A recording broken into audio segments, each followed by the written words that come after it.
when we're studying chess, we're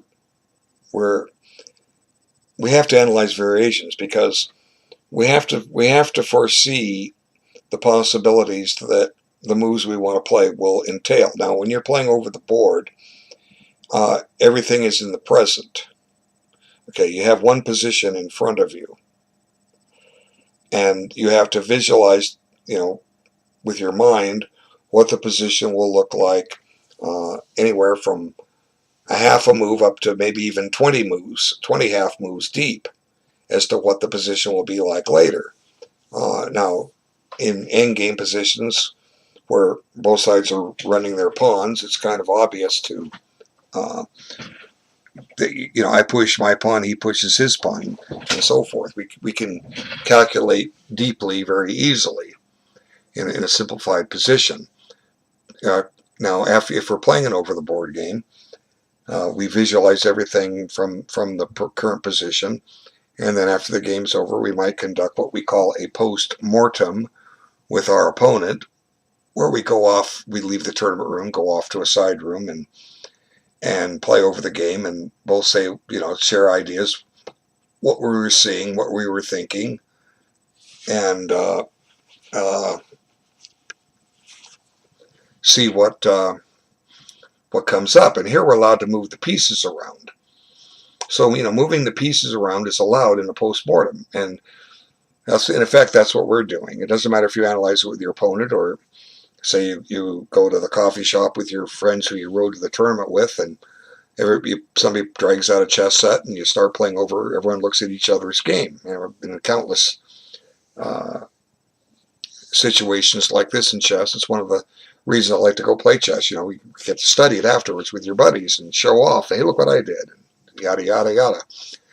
So when we're analyzing chess, like I'm doing here, I'm showing how these people could be looking at their games, and from everything both sides were missing, it's obvious that they're not thinking. Okay, so now this is playable, but knight f6 is the main line, and I hope white doesn't play here. I mean, just trying for the cheapo. Black can defend that. He doesn't. Okay.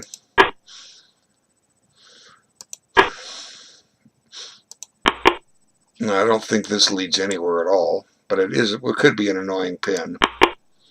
Let me explain. Okay.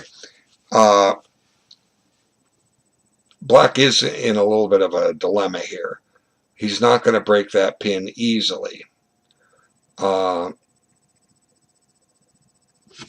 instance, h6 is going to cost him a pawn. The bishop becomes overworked. Just simply check. Knight takes knight check, and we collect the pawn. So, how does black go about breaking this pin? Well, it's not that easy. If you move the queen, the only safe square is here, where it can't be captured, because clearly it's going to be dropped here. Queen e8 allows knight takes e7, attacking the queen, attacking the rook. One idea for black is to try to put the knight here, and if it is not captured, bring it back to e6 and try to drive that bishop away.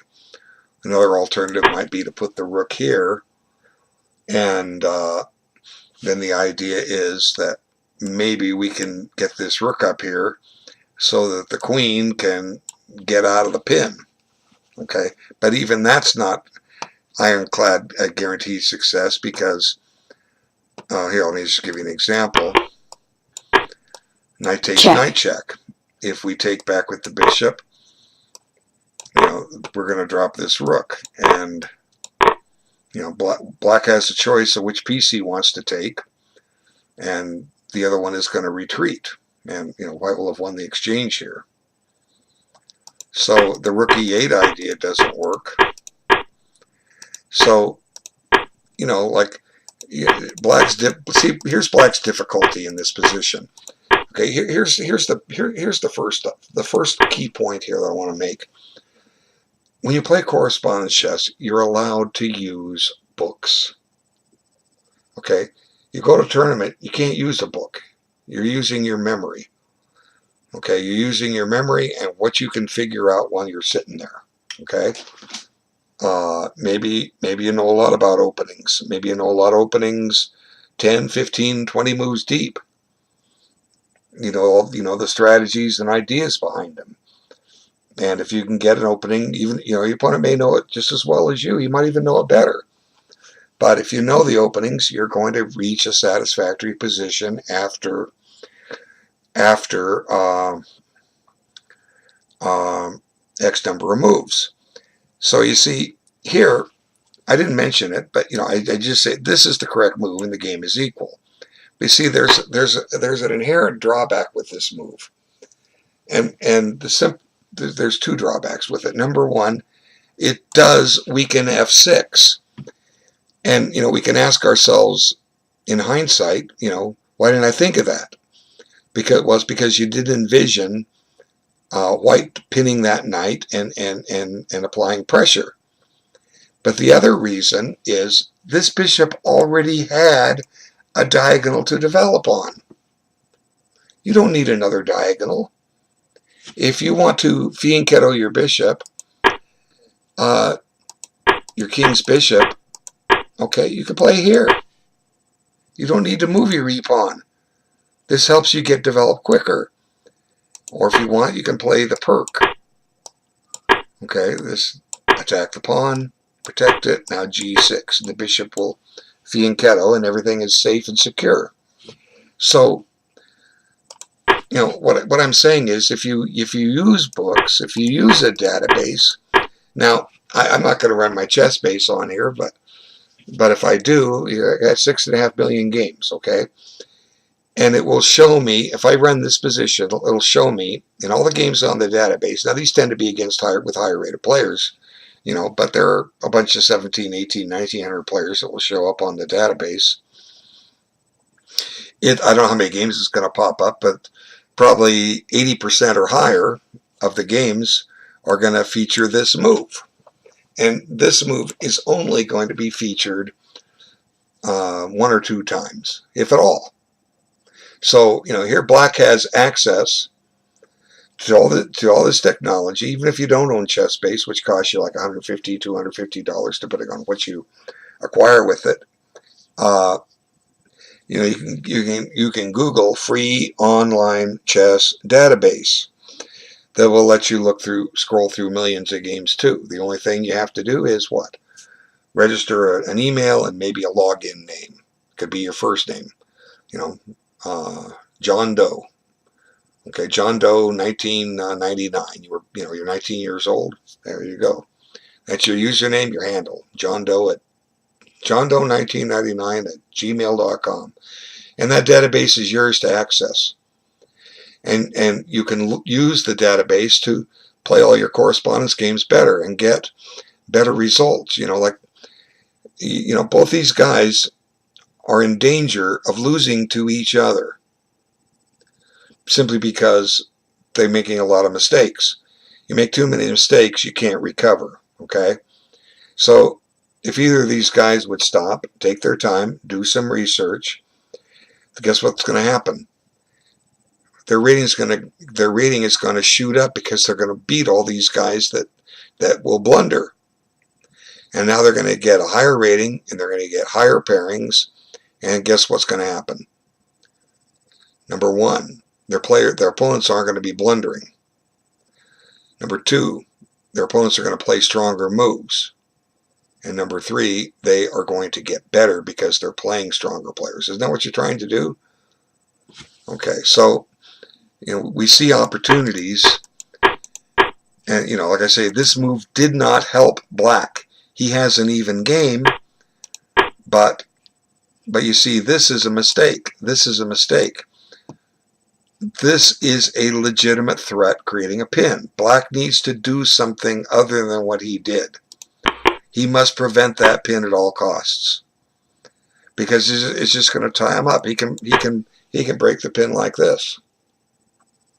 Okay, and that does create a weakness in Black's position. White can come back here, for instance, and if Black castles, all white needs to do is attack that G pawn, and it's free if you can take it. Why? It isn't defended. That pawn is pinned. And this has happened. Why? Because black had to make a weakness. Okay? So here, if white will just sit down with a chessboard and move the pieces around a little bit, and this is what you guys do. You want to play correspondent chess? You analyze your positions. You don't just look at a move and say, that looks good. Take 10, 15, 20, 30 minutes. Take 5 hours. Have fun. You believe me, your results are going to go up. There's no, even if you're 1,000 strength, there's no reason you couldn't get a 1,600 rating in a few months if you'll take your time. Okay, so now maybe black has the same idea. Okay, and white thinks that. Oh, I'm going to stop him from doing that. Okay, fine. Now, black better be careful because this is coming. Now, that breaks the pin right away, but what's the drawback with this move? Well, we shut in Edgar over here. Edgar the bishop can't move. Now here, a total wasted move. This does not help white's position in any shape, way, form, whatever. Okay, the only thing it can do is provide a haven for this bishop in case black decides to chase it. Well, do we know black's going to chase it? No. I asked the question a million times. Let's follow logic here. Let's think about logic for a moment. How are these rooks and queens going to get in the game? How? Well, we got to open up some lines with some pawns. That's how. What lines are we going to open up? Well, let's just put this queen here just for the sake of making a move. Now let's look at this move. And say he does take. Well, just like that, bang, we have an open line for our rook. Meanwhile, black is still blocking his bishop. Black needs to move his queen or move this pawn if he wants to use this piece.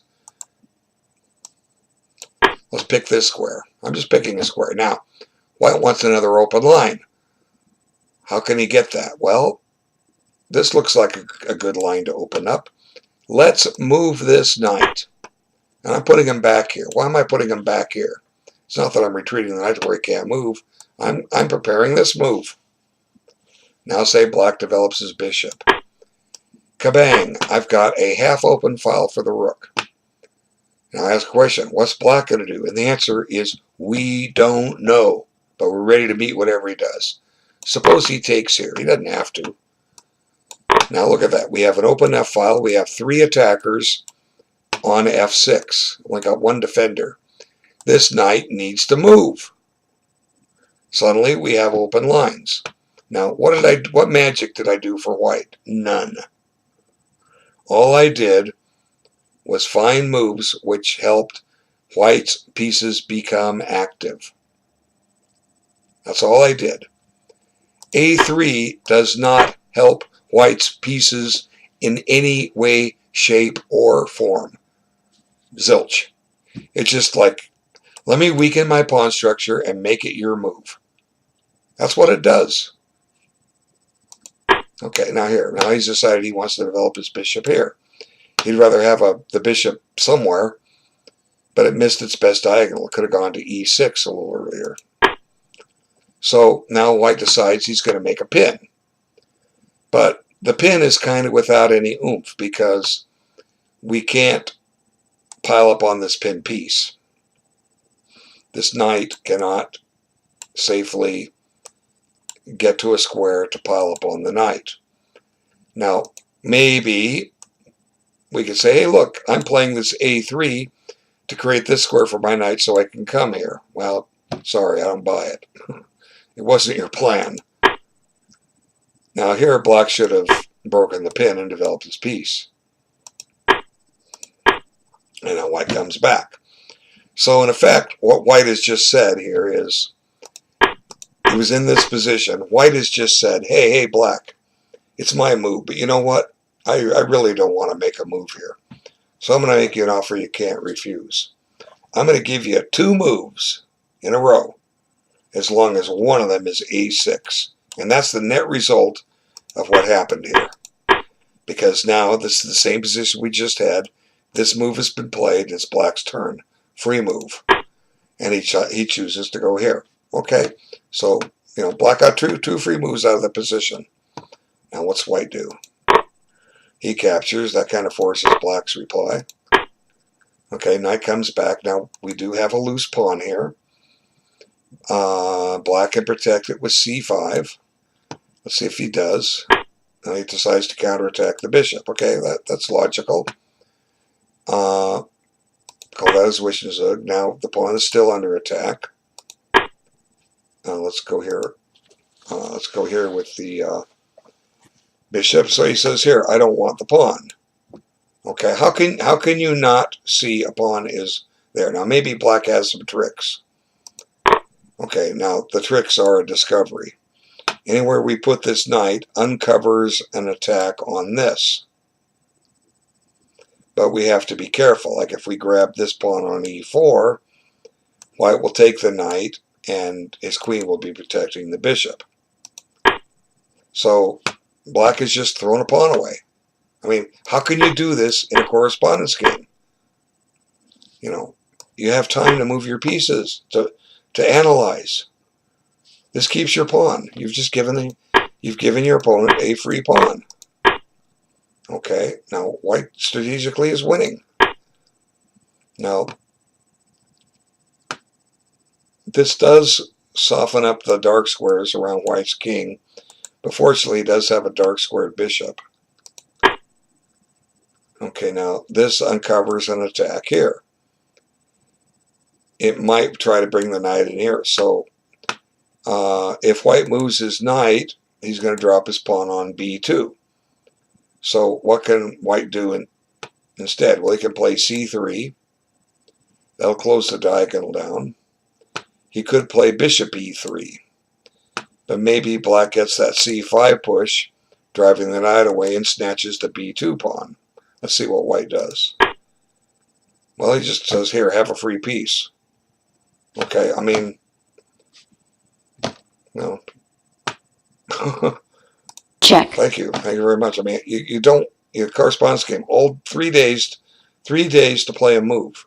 3 days to think about a position.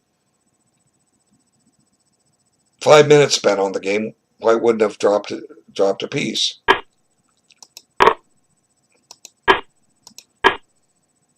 Now notice how he's put this rook out of play. Where's it go? Nowhere. It'll be taken.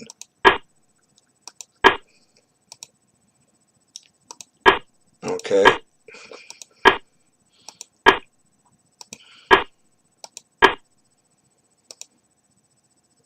Now piling up on e5. e5's in trouble. Okay, a little defense helps. His Wishnazug. Chasing the guy's rook away. Counters Wishnazug. Now white is